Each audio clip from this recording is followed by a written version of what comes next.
Chinese company BYD ने किया Tesla को बीट। होंडा को उठाना पड़ा 15.7 बिलियन US डॉलर का नुकसान।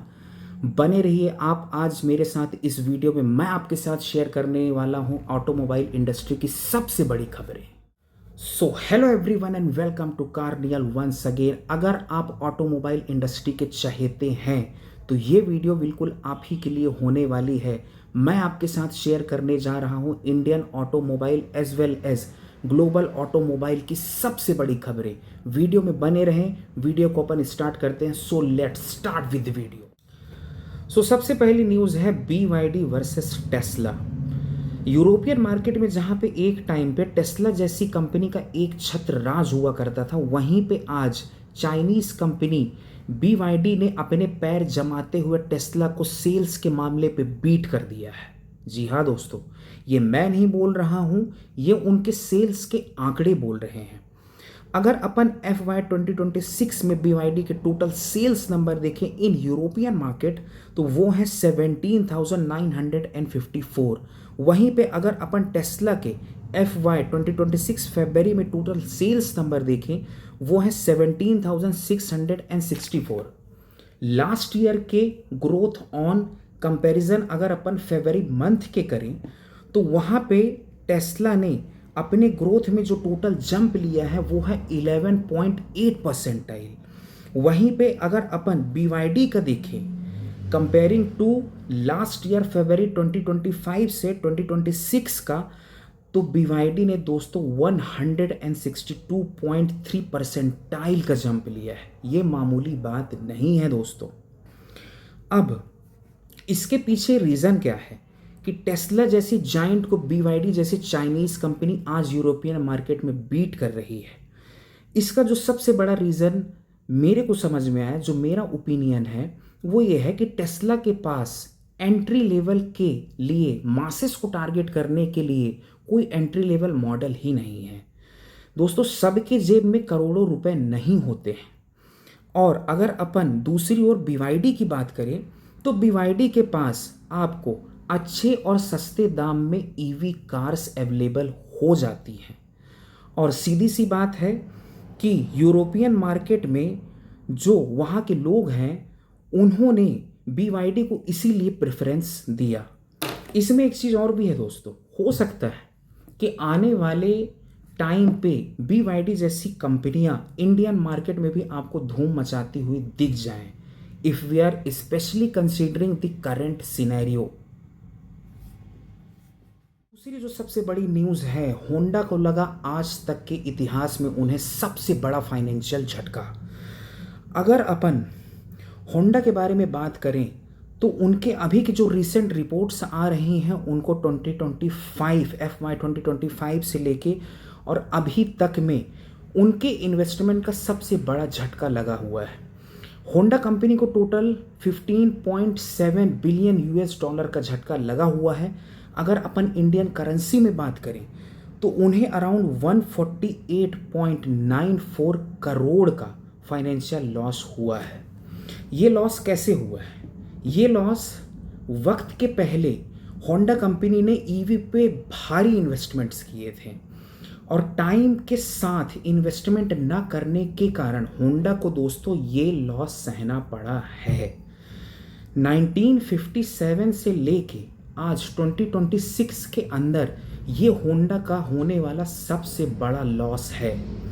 ऐसा बिल्कुल नहीं बोला जा सकता कि होंडा इसके बाद बैंक करप्ट हो जाएगा, लेकिन हाँ, ये जो उन्हें फाइनेंशियल फटका लगा है ये फटका बहुत बड़ा है और इससे होंडा को निकलने में समय लगेगा दोस्तों।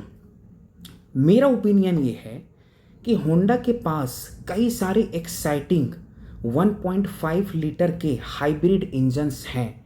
अगर उन्हें कम बैक करना है तो उन्हें अपने हाइब्रिड इंजन्स के साथ नई स्ट्रेटजी बना के और नई गाड़ियां लॉन्च करना चाहिए, स्पेशली हमारे इंडियन मार्केट पे जहां पे स्कोप इतना ज़्यादा है।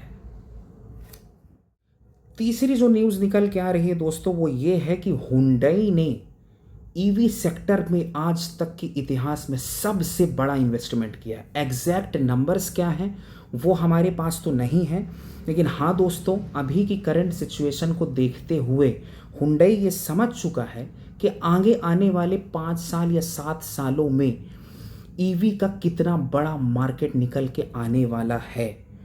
हुंडई ने ये इन्वेस्टमेंट्स इसलिए भी किए हैं, खबरों के हिसाब से अगर अपन माने, करंट सिनेरियो जो अभी इंडिया में है या फिर बाकी कंट्रीज़ में है फ्यूल की, उसे देखते हुए हुंडई ने इतना बड़ा इन्वेस्टमेंट ईवी सेक्टर में किया है।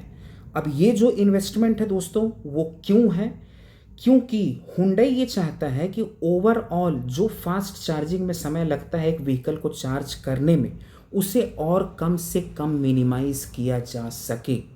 हो सकता है कि आज एक 60 किलोवाट बैटरी को चार्ज करने में जहां 45 से 50 मिनट लगते हैं, हो सकता है कि आने वाले टाइम पे हुंडई ऐसा इंफ्रास्ट्रक्चर बना के दे कि उसी 60 किलोवाट बैटरी को चार्ज करने में दोस्तों 10 से 15 मिनट का समय लगे।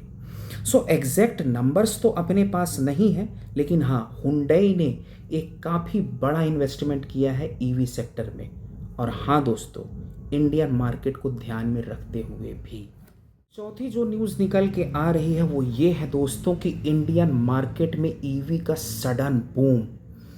इंडिया में अभी एक बहुत ही इंटरेस्टिंग सिचुएशन बनते जा रही है, वो ये है कि पिछले साल 1.5 साल के अंदर एक्सपर्ट्स ने महिंद्रा एंड अन्य प्लेयर्स के अंदर एक ह्यूज ग्रोथ रिकॉर्ड किया हुआ है।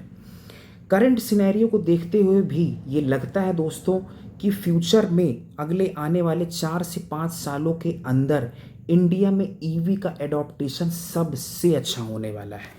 लेकिन इंडिया में इसके साथ साथ कुछ चैलेंजेस भी हैं। सबसे पहला जो चैलेंज आएगा इंडिया के अंदर ईवी एडॉप्टेशन के टाइम पे, वो ये आने वाला है दोस्तों कि लैक ऑफ चार्जिंग इंफ्रास्ट्रक्चर। और जो दूसरी सबसे बड़ी चैलेंज आने वाली है इंडिया के अंदर, वो होगी बैटरी की कॉस्ट। फिर भी इंडिया के अंदर आने वाले 4 से 5 साल ईवी के लिए काफ़ी इंटरेस्टिंग होने वाले हैं। सो आखिरी आज की जो न्यूज़ है वो ये है कि मैंने कुछ दिन पहले एक वीडियो बनाया था अपने चैनल के अंदर, जहाँ पे मैंने आपको बताया था कि बजाज अपने 400 सीसी लाइनअप्स के अंदर चेंजेस ला रहा है। बजाज 400 सीसी के इंजन को रिप्लेस करने वाला है 350 सीसी के इंजन से। पूरे लाइनअप में चाहे अपन बात कर लें NS 400, डोमिनार, चाहे KTM लाइनअप्स की बात कर लें या अपन ट्रायम्फ लाइनअप की भी बात कर लें, उसी के अंदर एक सबसे बड़ी न्यूज़ निकल के ये आ रही है दोस्तों कि 6 मार्च से लेके 8 मार्च के बीच में ट्रायम्फ अपने 350 सीसी इंजन्स के साथ अपने नए बाइक्स के लाइनअप्स को इंडिया में लॉन्च करने जा रहा है। ये न्यूज़ काफ़ी एक्साइटिंग है। देखने वाली बात ये होगी कि अगले 5 से 6 महीने के अंदर इन 350 सीसी इंजन्स के साथ इंडिया के अंदर क्या सिनेरियो क्रिएट होता है। सो upcoming 6 to 8 months for Triumph and Bajaj lineup, there will be a interesting thing। तो दोस्तों, आज के न्यूज़ में बस इतना ही। आप अपना फीडबैक बिल्कुल दे के जाइएगा। आप बिल्कुल बताइएगा कि आपको न्यूज़ कैसी लगी, इंटरेस्टिंग लगी कि नहीं लगी। अगर आपकी कुछ सलाह है आप वो भी कमेंट में हमको लिख के जाइएगा। हम इम्प्रूवमेंट करने की और आगे कोशिश करेंगे। मैं आपसे मिलता हूँ next week in the same lineup of the episode. तब तक अपना ध्यान रखें एंड बाय बाय।